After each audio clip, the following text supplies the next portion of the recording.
अब जो प्रसंग चल रहा है उसी पर आते हैं कि अब जो आपके अंदर प्रेरणा है परमात्मा के पाने की, और आप भटक रहे हो, चाहे कोई संतोषी माता का व्रत रखे है, भगवान की साधना जरूर कर रहा है कोई न कोई, चाहे कोई मंदिर की, कोई हनुमान जी की, कोई गणेश जी की, तो किसी की भी कुछ ना कुछ वो, या कि तो फिर संतों के पास चले गए। जैसे ये राधा स्वामी इस काल के जाल में, धन धन सतगुरु वाले के काल के जाल में, और ये जय गुरुदेव वाले के, और ये सुधांशु जी, आसाराम जी, ये तेरे सतपाल जी, ये बालेश्वर जी, ये सारे काल के वो हैं प्रतिनिधि, और वहां चलेगी भोली आत्मा भगवान पाने के लिए। तो ये वो पुण्यकर्मी प्राणी है, ये पिछले जन्मों से मनुष्य जीवन ही प्राप्त करते हुए आ रहे। अब उनका दुर्भाग्य है कि वो ठीक ठिकाने नहीं पहुंच पाए हैं, अच्छी आत्माएं, लेकिन आप उनसे कई गुना अच्छी हो कि आप आगे इसकी शरण में, और उनके कद भाग जागेंगे, कदा खुलेगी उन बोली आत्माओं की, अनमोल जीवन नाश करने लाग रहे। अपने आत्माओं इंटरनेशनल चैनल पे 5 वर्ष हो गए इस दास ने आवाज लगाते हैं, तुम्हारा रास्ता गलत, तुम्हारे गुरुओं के ज्ञान गलत, ये अधिकारी नहीं, ये साधना ठीक नहीं बता रहे, बता फिर तो भांग घनी पी रखी है तुमने, सुनते नहीं मेरे वाली तरह, नकलियां की सारी सच्ची मान रखी। तो पुण्यात्माओं अब ऐसी स्थिति आई हुई है कि इस परमात्मा के ज्ञान को प्रत्येक प्राणी पढ़ेगा। परमात्मा ने रजा गजब की बख्श रखी है, टीवी माध्यम से अमृतवाणी मालिक की अमर कथा सुनाई जा रही है, पुस्तकों के माध्यम से घर घर तक ज्ञान पहुंचाया जा रहा है अपने बच्चों, उसके बच्चों तक।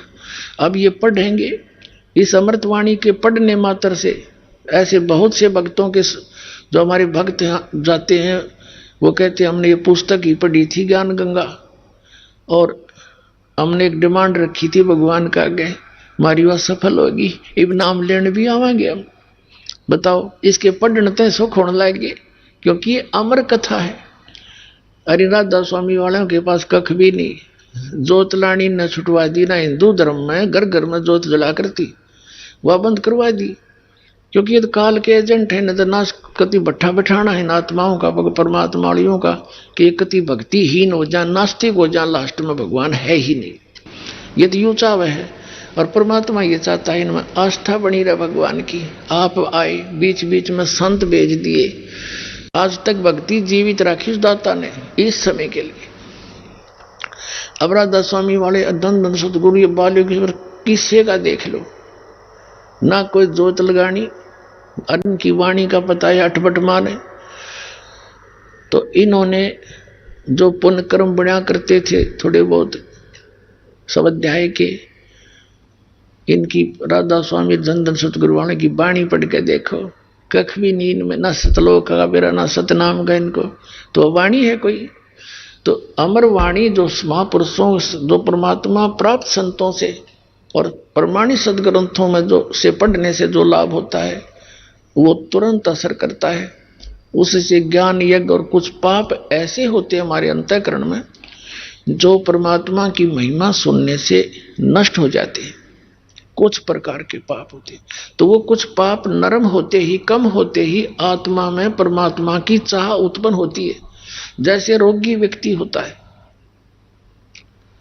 और रोगी व्यक्ति को जैसे ज्वर है, किसी को मलेरिया है, और उसको कोई खाना खिलाने के लिए कहता है कि एक रोटी खा ले, रोटी का ग्रास मुख में रखता है, थूक देता है, कड़वी लगती है।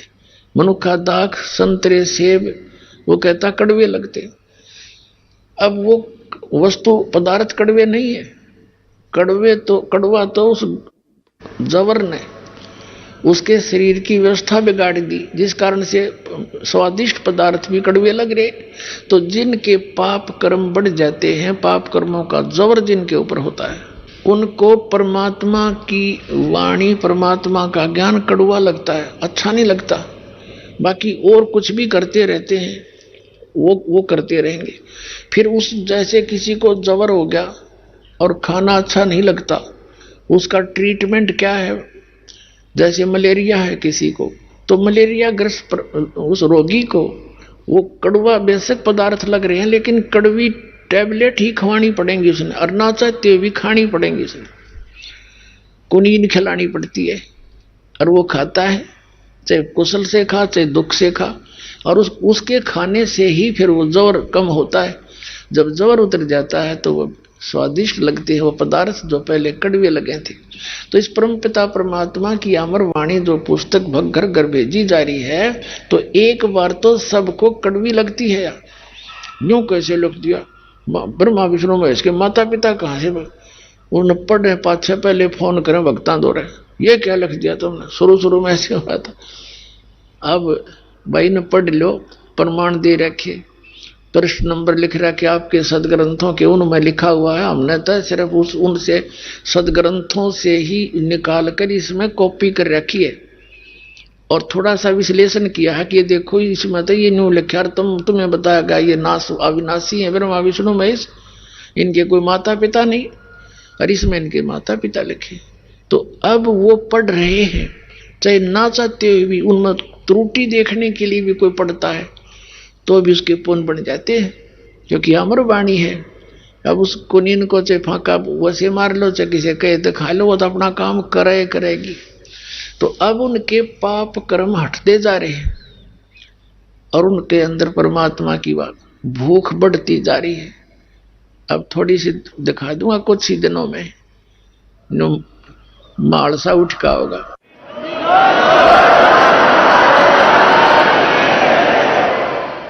इस परमात्मा की अमर वाणी जो स्पीकर लगा के सुनाई जाती है, घर घर में चलती है, पड़ोसियों को भी लाभ होता है, ये सत्कर मान लेना।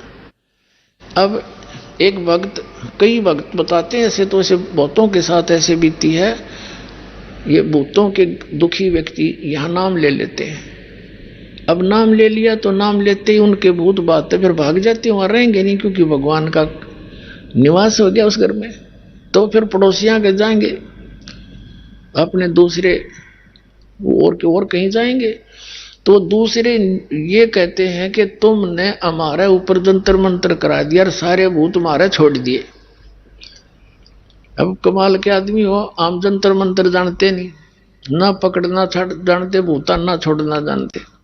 हम तो एक ऐसी भक्ति विधि बताते हैं, जैसे जिस घर में ऑल आउट लगा दी, ऑल आउट लाए पाछे फिर मच्छर आप पे बार दूसरे आगे चले जाएंगे जिनका ऑल आउट को नहीं। तो परमात्मा की यह वाणी और ये मंत्र, ये भक्ति दे दी जाती है, ये ऑल आउट है, वहां नहीं रह सकते। कबीर साहब कहते हैं देवी देव ठाड भये, ये देवी देवता मेरे आगे आकर खड़े हो गया हाथ जोड़ के, हमको ठोर बताओ। तो कबीर साहब कहते हैं जो मुझको पूजा नहीं उनको लूटो खाओ। कबीर साहब के सामने सब देवता ये भूत पितर आगे खड़े हो गए, न बोले जी ये भगवान जो आपकी पूजा करते हैं वो हमें तो मानते ही नहीं, अब हमें जगह बताओ कहाँ जाएं। परमात्मा बोले जो मुझको पूजा नहीं उनको लूटो खाओ, बाकी मेरे भक्तों के पास मत आ जाना, खबरदार। तो चले जाते रहते हैं। तो ये परमात्मा की वाणी ना स्टार्ट हो जाती, ये खिसक जाते हैं अपने आप। तो वो भगत बताओ इन्होंने कहा जी वो पड़ोसी दूसरे भाई चाचे ताऊ हमारे शरो हैं, तुमने हमारा जंतर मंत्र करा दिया, तो उनको भी ये कहो भी आप भी ऑल आउट ले लो, आज जो हमारे साथ चलो, ये सारे भाग जाएंगे सबके। तो वह उनके भाग में को नहीं।